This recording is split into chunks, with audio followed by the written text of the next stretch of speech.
नमस्कार, मैं हूं मनोज सोनी। आप देख रहे हैं न्यूज साधना न्यूज। एक सफल और सुरक्षित भविष्य के लिए आज ही संपर्क करें कृष्णा यूनिवर्सिटी, सागर रोड, छतरपुर। नमस्कार, मैं हूं मनोज सोनी। आप देख रहे हैं न्यूज साधना न्यूज। जन भागीदारी के अध्यक्ष बॉबी असाटी हमारे साथ मौजूद हैं।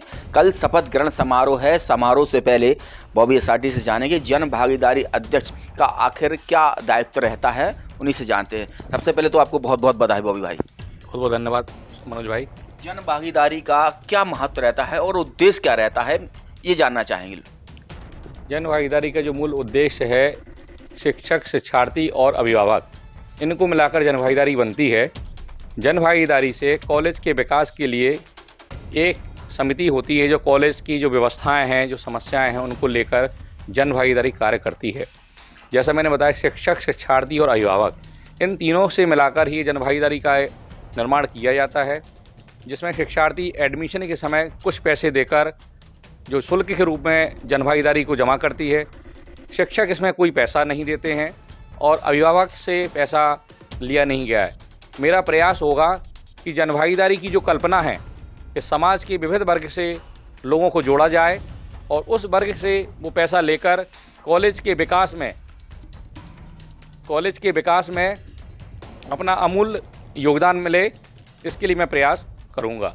दूसरा, जन भागीदारी के माध्यम से कॉलेज में बच्चियों को ले, चूँकि मैं कन्या महाविद्यालय का अध्यक्ष बना हूं, तो बच्चियों के लेकर जो वहाँ समस्याएं, जैसे अभी मैं देखने में आया कि वहाँ वाचनालय की बड़ी स्थिति ठीक नहीं है, कैंटीन प्रॉपर वहाँ नहीं है, संख्या बल बहुत ज़्यादा है, उस हिसाब से कमरे की व्यवस्था बहुत कम है। तो इन सब को लेकर भी मैं एक DPR तैयार कराऊँगा और जो जो आवश्यकता उस कॉलेज के लिए होंगी, उसके लिए मैं शासन प्रशासन से, जनप्रतिनिधियों से मांग करूंगा कि हमारे शहर का ये अग्रणी महाविद्यालय है, इसकी व्यवस्थाओं को लेकर हमको सहयोग प्रदान करें। भाजपा ने विद्यार्थी परिषद के युवाओं को एक मौका दिया है, तो उस मौके को किस तरीके से आज एक समाज के क्षेत्र में लगाएंगे? आपको अध्यक्ष बनाया है, क्या ऐसा नया काम करेंगे जिससे लोगों को, आपके जो विद्यार्थी हैं वहाँ पे, स्कूल के विद्यार्थियों को लाभ हो सके? क्योंकि विद्यार्थी परिषद में काम करने के कारण कहीं ना कहीं हम लोग छात्रों से जुड़े रहे हैं, तो छात्रों की समस्याओं को लेकर पूर्व में भी हम लोगों ने कई आंदोलन किए हैं, चाहे वो रचनात्मक कार्यक्रम हो, चाहे आंदोलनात्मक कार्यक्रम हो। इन कार्यक्रमों के माध्यम से छात्रों के बीच में रहकर हम लोगों ने कार्य किए हैं। तो ये कह सकते हैं कि ये एडवांटेज है कि इस क्षेत्र में हम जब काम करेंगे तो कहीं ना कहीं पूर्व अनुभव का जो लाभ है या पूर्व अनुभव के जो हमारे कार्य हैं, वो हमको अपने इस कार्य में करने के लिए सहायक होंगे।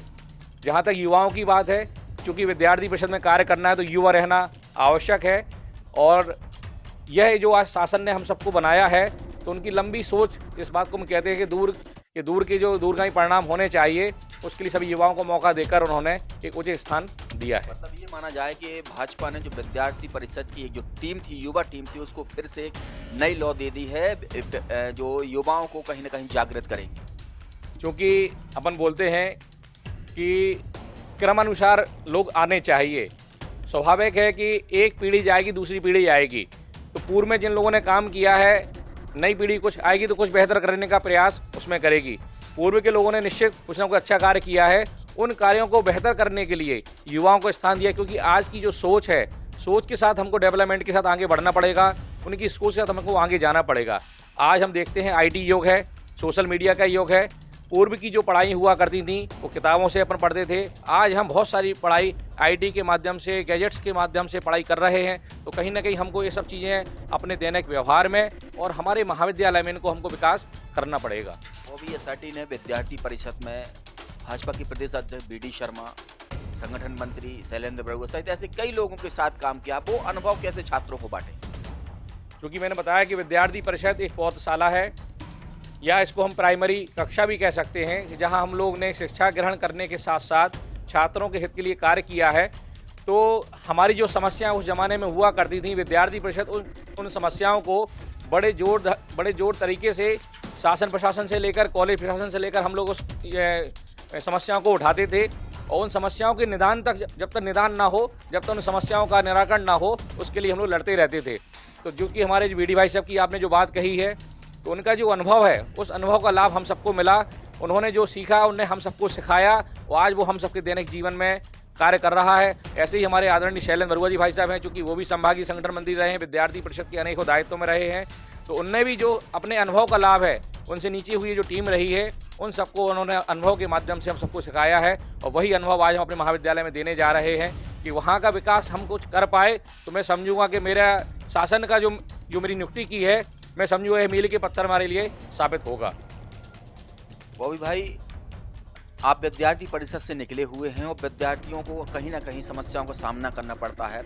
जैसे जिस कन्या महाविद्यालय से आप विद्यार्थी परिषद के जनभागीदारी अध्यक्ष बने हैं, कहीं ना कहीं कन्या महाविद्यालय की यहाँ और ज़रूरत है, क्योंकि आप देख रहे हैं कि अपने यहाँ कन्या महाविद्यालय जो महारानी लक्ष्मीबाई वो एक है, जिसके कारण काफ़ी समस्याओं का छात्रों को सामना करना, उसको लेकर किस तरीके के प्रयास किए जाए? क्योंकि मैंने बताया ना कि कन्या महाविद्यालय काफ़ी पुराना है। पूर्व में जो वहाँ संख्या हुआ करती थी वो लगभग 300-400 की लगभग संख्या थी। आज वहाँ 3000 प्लस छात्राओं की संख्या है, जिसको लेकर रूषा के द्वारा एक बिल्डिंग तैयार की जा रही है। मुझे लगता है कि अगले कुछ महीनों में वह बिल्डिंग बनकर तैयार हो जाएगी और कन्या महाविद्यालय को हैंडओवर हो जाएगी।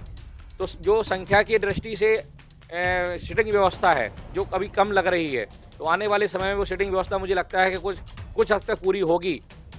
अब चूँकि कन्या महाविद्यालय अलग से अपन बात करते हैं, तो चूँकि अपने महाविद्यालय छतरपुर में पूर्व में ही महाराजा महाविद्यालय हुआ करता था, जो कि कॉमन महाविद्यालय था, जिसमें दोनों प्रकार के छात्र छात्राएं वहां पढ़ा करते थे।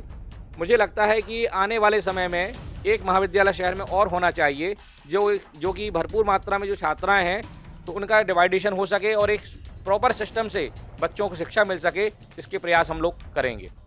शपथ लेने के बाद क्या प्राथमिकताएं रहेंगी और लोगों से क्या, जो छात्र हैं उनसे क्या अपेक्षाएं रहेंगी वो भी औसाटी? क्योंकि मैंने बताया कि महाविद्यालय में जो मूलभूत आवश्यकताएं हैं उनको देखा जाएगा।